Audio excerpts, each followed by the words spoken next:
na vida de um militar. O cabo Aguilar, o cabo Adriano de Souza Aguilar, ele sofreu com a sua família um acidente e veio a falecer. Graças a Deus, a família dele não teve nenhum prejuízo, a não ser a perda aí do militar. Conseguimos até então, né, com os trabalhos jurídicos e apoio de todos, que ela fosse amparada, né, que ela fosse amparada pelo IBSM, pelos 23 dias que acarretam pelos 23 anos trabalhados. Esse cabo Adriano também se encontrava na situação de desertor. E o parágrafo 1 ali, senhor deputado, os efeitos desta emenda aplicam-se aos militares estaduais ainda no serviço ativo em que estejam tramitando o processo administrativo disciplinar oriundo exclusivamente da transgressão administrativa disciplinar residual do crime de deserção. O cabo Adriano, ele faleceu. Pergunta ao senhor aí a respeito aí da pensionista. No caso, se ele tinha um processo administrativo em andamento e ele faleceu, o padre dele perde o objeto. Perde o objeto. Pelo menos eu entendo assim. Que perde o objeto. Ele não existe a exclusão dele pós-morte. Você vai tirar o benefício da viúva. Eu nunca vi isso. Então, no caso dele, o padre dele não perde lá? Na realidade é o seguinte, ele tinha sido excluído. Já havia sido excluído, entretanto ele não tinha assinado o processo de exclusão. Ele não tinha assinado, mas ele já havia sido excluído. Tá? Não, ainda não. Vamos entender. Ele foi excluído, e aí no período entre a exclusão e a notificação da ciência, ele faleceu. Como sempre, deputado, a Polícia Militar, ela empurra com ela abaixo, a Polícia Militar empurra com ela abaixo as decisões. Não foi convocado o advogado, não foi convocado nenhum para que o militar fosse notificado da sua exclusão. Então foi chamado, como sempre, lá e mandou um sargento falar: assina sua demissão aqui, que já saiu lá no jornal, já foi comunicado no Diário Oficial, e assim como é feito. Ele falou: mas me deu a cópia do processo que eu preciso recorrer. Não, está mandando aqui assinar sua parte e acabou. Foi assim que foi feito, mas a gente não sabe que pé que se encontra. Eu preciso entender o seguinte, vamos lá, para a gente entender, para a gente tampar as brechas, né? Ele foi excluído, essa exclusão foi assinada pelo comandante-geral. Quando foram notificá-lo, ele já tinha sido notificado ou não? Ainda não. Ainda não. Então ele não tinha sido notificado quando morreu. Certo? Logo não houve a notificação para ele, muito menos o recurso. Ele foi quanto a morte dele? Agora, né? Agora. Esse caso é um caso atípico. Depois, se eu precisar me dar os dados dele, me dá pelo menos 3 dias para me estudar. Na realidade, é exatamente. Porque eu entendo o seguinte, eu particularmente, eu digo, existem casos que são pontuais. Se não houve a ciência a ele porque é o seguinte, a exclusão, ela é considerada após a notificação, concorda mesmo? Se ele não foi notificado ainda, e está dentro do prazo, porque a notificação se dá para que ele tome ciência do ato e faça o seu recurso, né? Isso. Ele dá os dados dele para me dar uma sondada qual é. Porque eu entendo que ainda assim ela enquadra ali. Na verdade, a notificação a ele, ela foi verbal. Não foi entregue para ele as documentações para que ele assinasse, né? Recebendo aí essa notificação formal. Simplesmente foi assinado 2 testemunhas, como acontece, como é de prática na corporação, 2 testemunhas assinaram, uma vez que ele não quis assinar, né? Porque ele não tinha recebido essa documentação necessária, e homologaram aí a baixa dele, a demissão dele. Outra situação que eu gostaria de comentar aqui é a má interpretação que vem ocorrendo pelos colégios quando aplicam aí o ato tradicional. Porque todos os militares lá de Chocotone que têm envolvido nesse processo aí da deserção, todos eles estão aptos a trabalhar. E o PAD, a que eles foram submetidos, o SADMU e a CEPAD optaram pela permanência dele. A permanência deles foram dados legalmente pela comissão, que é a comissão julgadora. E quando chega na mesa do coronel, o coronel atropela as decisões da comissão, passa por cima e exclui esses militares.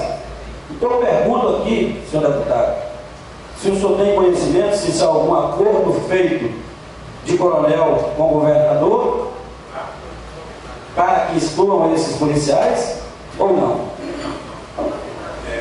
Na realidade, o governo e o governador têm preocupações muito maiores que as nossas preocupações internas do que polícia militar e corpo de bombeiro. Obviamente que coisas que têm impacto geral, o governador participa, porque ele é o nosso comandante. Mas essas questões pontuais, de legislação interna, de interpretação de PAD, isso o governador não tem nem tempo para isso. E ele tem preocupações muito maiores, então não tem isso não. Isso é uma decisão institucional, né? É o que eu falei aqui, eu acho que no início. Quando foi modificada a lei, ela foi modificada para frear a evasão. Realmente tinha muita gente executando. Por quê? Por N motivo. Então foi uma tentativa de dizer, olha, agora o buraco é mais embaixo, não faça isso, fique aqui. E realmente freou. Freou ou não freou? Gente, deu uma diminuída depois da lei. Então ela alcançou o seu objetivo. Quanto ao PAD e o CDMU, me permita fazer uma interpretação pessoal. Ela é pro forma. Por quê? Eu não consigo entender que aqueles militares que fizeram a apuração, ouviram as pessoas, participaram ali, tete a tete, com todas as explicações de uma parte, da outra, de testemunho. Não tem ninguém com maior condição de dar um parecer pela permanência ou não do que essas pessoas. E depois o comandante simplesmente discorda pela letra fria da lei. Lamentavelmente, ainda temos nas nossas instituições militares algumas decisões que elas são decisões de caráter pessoal. Eu quero que seja assim. Não adianta colocar ali o que você quiser. Tem pai que você pode explicar que sua mãe estava de cabeça para baixo, quase morrendo, a coação é irresistível. Ah não, eu decidi que vai excluir. E isso ocorre também em alguns momentos em que o comando regional avoca a decisão pela permanência e o comando geral discorda pela exclusão.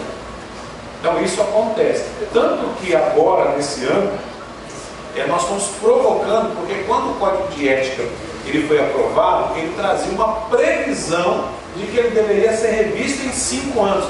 E ele não foi. Nós estamos provocando essa revisão para corrigir algumas coisas, né? E aí eu preciso dizer que nós estamos corrigindo os dois lados. Nós não podemos tratar militar com problema disciplinar do mesmo jeito que a gente trata bandido que está dentro da polícia.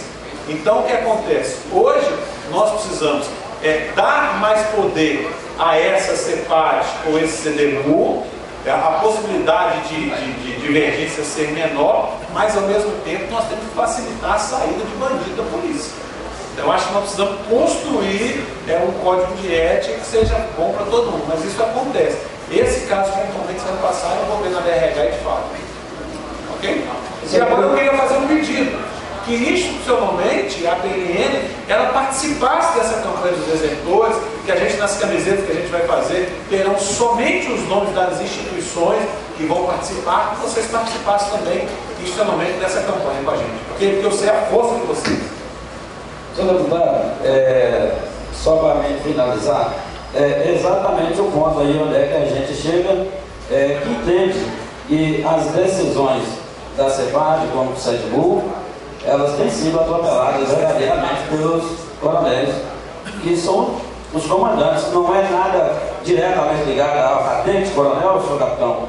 Eu explico aqui para o senhor, mas é porque quem decide, quem comanda a RPM é coronel. Eu não posso falar oficiais. Dessa vez eu tenho que ser ativamente falando coronel, porque é ele que comanda a RPM e essas decisões estão saindo da RPM. Então, a gente entende, e eu percebo que o senhor também entende, que está atropelando, que não seria nem necessário ter toda essa parte burocrática para excluir esses militares. Já basta falar, não, já está cortado o pescoço. Não precisa mais nada, não. Vamos lutar agora, junto com o Carlos Júlio aqui, né, com o vereador Reis, para a gente tentar reverter essa situação. Porque se cair lá na mão e tá, infelizmente está sendo respeitada a Constituição, está sendo passado por cima de tudo. É o que a gente percebe. Mas, o senhor pode ter certeza, desde a reivindicação salarial, desde 97, o Nordeste Negro sempre esteve ativo em representar aquele grupo de lá, né? Agora estamos desbravando outros lugares e chegando, trabalhando em conjunto com as outras, né? O Dom Coelho, que sempre estivemos juntos na Belo Horizonte, batendo papo, decidindo, resolvendo. A associação não muda a sua opinião, pelo contrário, quando é de interesse da classe, quando é de interesse do colegiado, a gente vai à luta sim. A Associação dos Classes Nordeste Negro está à disposição, mandaremos aí nosso posicionamento jurídico para que o senhor possa analisar, levarei lá com muito carinho, estudarei com mais carinho também a emenda e vou mandar esse texto para vocês na segunda-feira. Vou fazer a operação aqui. E gostaria, senhor deputado, que fosse frisar que quando os movimentos acontecessem, nos convidasse, porque estou aqui hoje a pedido desse grupo de militares, cerca de quase 10 militares, trouxemos aqui hoje 6, mas foram eles que de forma honrosa foram lá na associação e falaram assim: Fernandes, queremos você lá nos defendendo. Mas expliquei para eles, não fui convidado. Como não fui convidado para de quarta-feira também. Não fomos convidados. Então, quarta-feira também teve uma outra reunião também. Então não fomos convidados. Quarta-feira eu também não fui convidado. Então, mas espero ter sido convidado a próxima vez, estarmos aqui, podemos decidir e chegarmos a um consenso aí que seja de melhor para a classe. Muito obrigado a todos. Obrigado, Fernandes. Eu quero fazer um registro aqui do Cabo Fernandes e da Associação dos Praças Nordeste Mineiros. Sempre quando a gente os convida, ou ele fica sabendo, eles vêm mesmo. Então, o Antônio, Nordeste Mineiro, está sempre presente e se posicionando.